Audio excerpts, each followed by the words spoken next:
YouTube channel. My name is Shindara Layemi, and if this is your first time of seeing my beautiful face, thank you.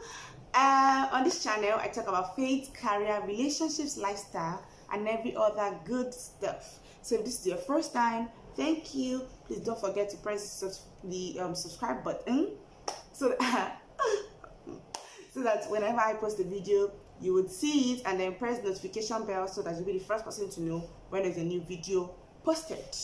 So if you are a subscriber already, thank you. So today I'm going to be talking about something that relates with our career, and as you know, this is one of the reasons why this channel is created. So I'm here to give you all the useless stuff you need to know. As the certified human resource practitioner, as a certified human resource practitioner, I mean, there's some things that we need to let people know so that their job application process can be easier and faster. So yes, I'm going to be discussing with you how to ace job interviews. And now I've done that part of interview where I spoke about job interviews and how to answer them and all of that. You need to know about job interviews. You can check on my channel on my videos to see the videos I've done that relates to job interview. But today I'm going to do one specifically for behavioral interviews and assessment centers. A lot of times I see on YouTube that people do not really talk about behavioral interviews and assessment center. And guess what? Especially when you are a professional, behavioral interviews are like questions that nothing can make you to skip them. It's gonna be asked. So yes, let's jump right into the video. So now, one of the most important things I need to know about behavioral interviews or situational interviews, as the case may be, is that you just need to know the answer approach. That's all. Now there are two approaches to answering these questions. And when I say, okay, let me first start by this. When I say behavioral interview or behavioral questions, what do I mean? I mean, there are questions that connote you answering explaining real life situations. When they ask you questions like, are you able to meet your target? Tell me about a time. Tell me about a time. What will you describe as? Those kind of questions. When you have those kind of questions, tell me a time when you are seeing those kind of phrases, just know that you are being asked situational or behavioral questions. And this needs you to answer in explaining some real life scenarios or some real life approaches that you've done. Now, calm down. You might be asked questions that you don't even have an idea of what happened. Don't go and say, I'm sorry, I've never been faced with this situation before. Odo with eyes inside. Do not. So I'm going to also be doing a video saying how to answer questions that you don't even know, or how to answer questions that I don't know. When I'm ready to do that video, I'm going to find a suitable title for it. But then for now, just I'm going to be doing that kind of video where I'm going to be telling you how to answer questions that you do not have, or what to do when you're asked a question that you don't even know the answer in an interview, and you cannot say I don't know the answer. If you know you want that kind of video, please let me know. So yes, as we're saying, go. That's a very bad English. So as we're saying, one of the most important things for you is to know the approaches to answering this question. And now there are two different ways to answer these questions. There's a STAR approach, STAR, and there's the CAR approach, CAR. If you know me, you know I love acronyms. Oh my god, that was one way for me to pass my exams when I was in school. I love acronyms. So finding an acronym to this is just perfect. So now, what's the STAR approach? The STAR approach basically is situation. S stands for situation, T stands for task, A stands for action, R stands for results. Now the CAR approach is C stands for challenge, A stands for action, R stands for results, just like that. So either the STAR approach or the CAR approach. I prefer the STAR approach because the STAR approach breaks it down very well and helps you to be able to ace your answers when you're answering. So now, when you have that at the back of your mind, it helps you to be able to know how to answer the question. Now, situation basically is explaining what happened. So when you ask the question, the first thing is to first state what's the situation you were in. Do you understand? I'm going to give you examples. Then T, task. Task is trying to explain what you are supposed to do. Do you understand? What you're supposed to do to redeem that situation. The A, which is action, helps you to know what you now did. Do you understand? S, situation, is what the situation was, what happened. T, task, means what did you do.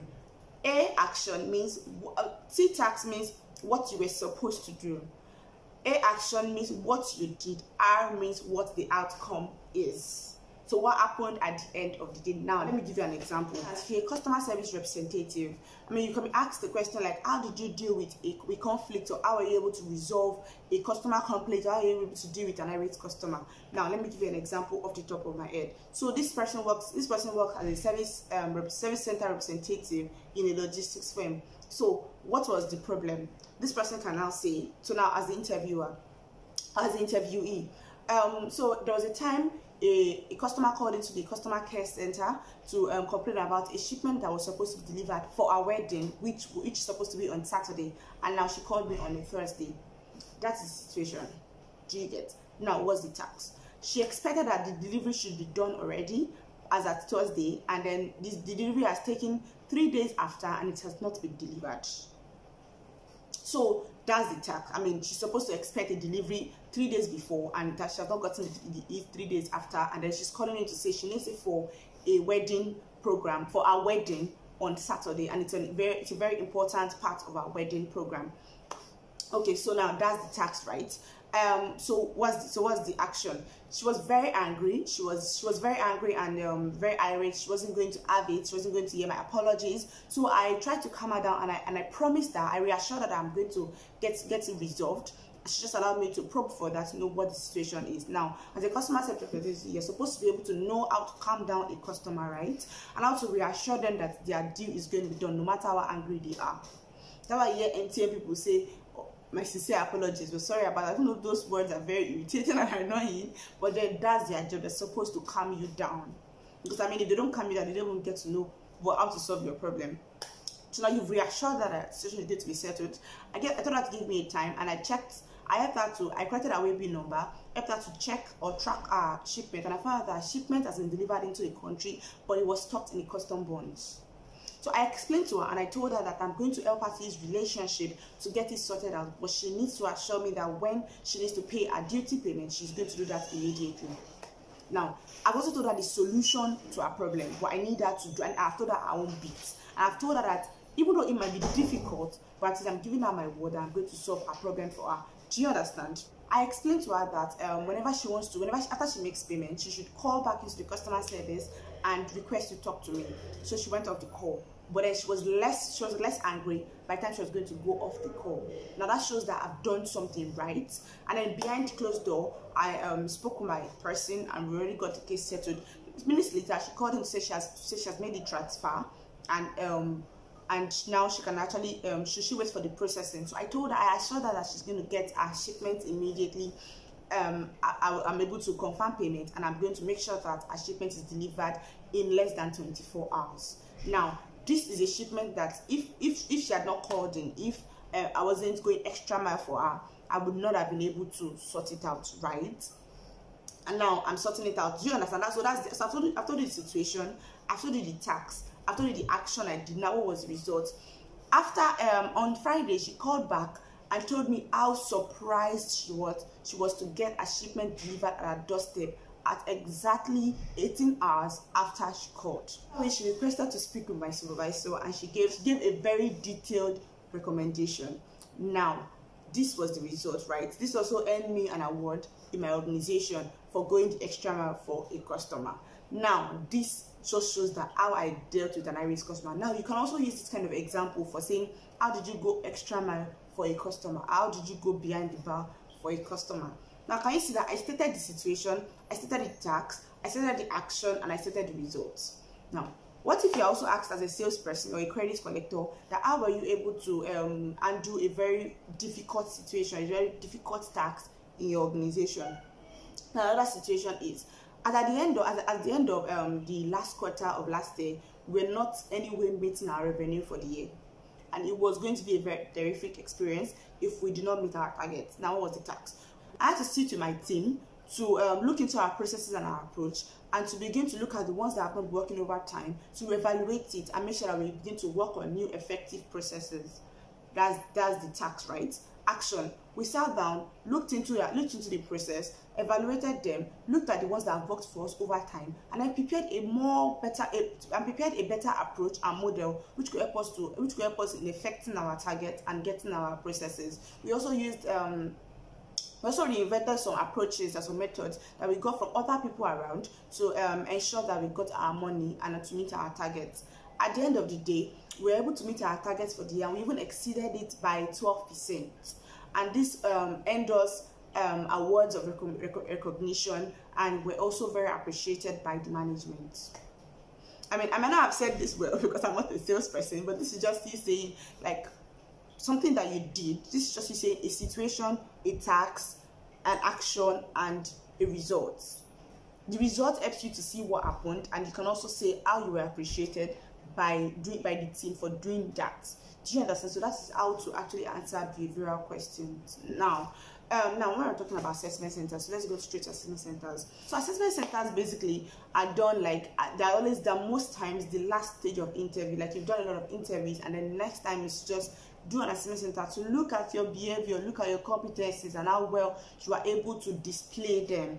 So now assessment centers usually come in place of role play. You can do group description, presentation, and all of that. Do you get? So how do you now ace this? Like now I can't tell you that this is what to do to ace assessment centers, because assessment centers are not one. They can even be interviews. Yes, assessment centers are interviews. Now for example, somebody comes into an organization. Now assessment centers also do not take 3 minutes, 3 hours or so. Do you get? Like they can be 3 days, 2 days, half a day, a whole day. Yes, so I see people say, oh, I was called to an organization and I was delayed. If you're called for an assessment center, cancel everything on your schedule, because you do not know what you are assessed on, except if you've seen the core competencies of the job, the key competencies of the job, which I'm going to be telling you, which I'm going to be explaining later when I talk about how to ace the interview. Except you have the key competencies of the job, cancel. That's number one. Cancel everything you have to do for that day, because assessment centers are not 3 hours interview. They take longer. They're trying to see how all the things you've said in your CV, how all the things you've said during those group interviews you did, the panel interview you did, the personal interview you did, your test, how those things can put into play on the job. They are on the job kind of challenge. You get trying to see what you would do if you're kept in that situation, using some pre-designed competencies and all of that. Do you understand? Something like as if you can see me, but then I hope you understand what I'm trying to say so far. So basically, for instance, someone is called to an organization and they told you sit down. 3 hours later, they came to meet you. We're sorry, please hold on. We'll get back to you. 4 hours later, please hold on. We'll get back to you. Nobody is saying anything to you. Now, some very nice organization will probably give you tea and biscuits, but some other people will just leave you there like that. Now, before you start saying bad this thing, typical of Nigerian HR, typical of this, typical of that, no. See, sometimes they're trying to watch your time management. So now, how do you prepare for assessment centers? If you have that kind of interview, the first thing I have to say is know the competencies of the job, know the key skills, the desirables of the job. Now, in some other organization, in some places, with some specific kind of job, they expect that you should work out. I mean, time is money, right? If you're not answering me now, I need to work out. In some other places, they want you to stay back and see how you're going to be reacting if you're stressed, if you are delayed, if you're under 10. Do you understand? So it depends on the job. That's why I need you to know your job description. See, when you're going for an interview, swim in your job description. Like, understand every word in your job description. It is very important, because that is how you know what they are testing you on. So understanding the competencies of the job helps you to know what is expected of you and what not. Do you understand? You will say, oh, I went to an assessment center where some people were talking, someone spoke back to the interviewer and got the job. The other person that was very quiet didn't get the job, because they needed somebody who could speak up. In some other places, they needed somebody who could be quiet, just to know. So how you say, oh, so I didn't even know what I'm supposed to do. It's for you to just know what is expected of you. Gaskia. And some other time when you're supposed to do role play. In role playing, you expect that you firstly understand the organization, research about the organization. Now, research about the organization. 2, when they give you a leaflet to say this is what is expected of you, follow that information in total. Do you understand? And role play it. You are a salesperson or you're a customer service person. There's an irate customer that you need to calm down. How will you calm this person down? The steps are given to you, what you're supposed to say or do. And then you come back there to start saying something else. For example, you went to interview in Shell, and they gave you an assessment test saying this is what's expected of you. And they told you, oh, AJ and Co complain. And you come back to say, oh, so Shell is a very good company. Like, was there even Shell written in your assessment center? Now I see that a lot. So when you say, how will someone be that dumb? But then I see that a lot on assessment centers. The most important thing is to look at the assessment given to you, look at the test, digest the test, and act according to the test given to you. Now, prepare. Look out for test questions, look out for assessment center questions for role playing online, and prepare, present, look into the mirror, and try to get a grip of yourself, so that when you see somebody acting irate, you're not startled, because that's one of the major things I see a lot of people exhibit. They get startled when they see somebody being angry and irate and all of that, and then they're just confused, and everything they prepared for just goes few. So the next another role playing is also group discussion. So you can be in a group and they will leave you alone. Some people will sit with you and watching you. Some other people will just leave you alone and they just expect that you just do your thing. Now, when they leave you alone, a lot of times when they leave you alone, there is a camera watching you. Don't just be looking at me saying that nobody is watching you. Somebody is watching you somewhere. You want to see, one of the most important things you're supposed to do is to make sure that you discuss in the group. Everybody's opinion is important. Do not try to shun anybody because they're watching. They're trying to see how good you are in a team. So everybody is important. Try to put your own quota into it. Volunteer to present. Volunteer to moderate. Just make sure you are sane. Make sure that you accept other people's opinion. Do not say, oh no, what you're saying is dumb. How dumb of you to have said that? I bet someone say that. So, I mean, oh, thank you for that information. Oh, that information was well needed. Oh, thank you for this. Or, oh, you know, saying, try to carry that people along. Now, somebody is in the group. The person is very uninterested in what you are saying. Try to call the person. Oh, Tunji, you're not saying anything. What do you think about this? Do you get? That shows that you would like to work. You can work independently, and you can also work well in a team. You're good in coordination, and you're good in team playing and all of that. Do you understand? So that's another thing for role playing. Now, personal presentations. A lot of them they give you something to work on. They give you probably a draft and they tell you to present. When you're presenting, even though they're doing a virtual presentation or an online presentation, most of the time when you're doing an online presentation, make sure you're dressed well. Make sure you're dressed well. See, if I'm not a human resource person, I most likely will see that these things are like common sense, right? But then I see that a lot of times common sense is not common. So I need to say these things, and don't be shocked when I say the littlest thing and like, wow, I'm not supposed to know that I'm supposed to dress well. People are dressed in the most shabby ways for interview. So I know what I'm talking about. So dress well. Make sure that you go over your slides over and over and over again. Now, when they give you a presentation draft, nobody say that you cannot ask somebody. Consult people who are higher than you. Let them see yours. Let them see if that's the best response that you can give. Do you understand? That's not cheating. Let people see your presentation slide and let them see that is what you can do. Let them see that this answer you are giving is the right answer. A lot of times, so when I was going to enter into my organization, they were saying that this company is going to send this and this and this. At the beginning of the draft, they already wrote, we do not deliver human parts. And they started talking about how human parts needs to be delivered and all that. But then, if you did not read the instruction, you will know. A lot of people failed because they didn't even know that we do not deliver human parts and the right response. So when I was talking, I was presenting. Even me, I didn't really get the memo initially. But later on, I just remember that, oh, these people don't even deliver human parts. And then I ended my conversation with, we do not deliver human parts. And then everybody stood up to actually clap because that was what they needed. Do you understand? So a lot of times, you need to also read the draft very well and give it to people to put their quarters, except when you're giving the draft in there and you're told to present there. But if you're giving the draft to say, okay, we're giving you this draft this evening to present by 9 a.m. tomorrow in front of our team, you need to give people to, do your own place and make sure you have a powerful PowerPoint presentation that can speak volume. Now, remember I said PowerPoint, not paragraph, not letter. PowerPoint in total. Small points giving power. Do you understand? And then dress well, be very vocal, be very audible, and welcome questions, and also be ready to also learn. Because a lot of times they'll be asking you questions and you'll be learning some things. Don't say, no. It's me that did myself. I know what I'm talking about. No. also ready to accept people talking, use good languages, and smile a lot. That's all I can say. So that's all for assessment centers. I hope that what I shared is enough for you to practice in the next interview you're going for, and I hope that this will really help you to ace your next interview. Please let me know if you have any other question. I told you I'm going to do another video talking about how to answer questions that you don't even know the answer to, how to answer questions in interview when you're not aware of the situation or the problem. If you know that kind of video you want, please tell me, and going forward, if there's another kind of video you want me to talk about, I'll be more than willing to talk about it. Thank you very much for waiting to the end of this video. Don't forget to like, share, subscribe, share with someone that needs this video. Until the next time I talk to you, remain blessed. I love you. Bye.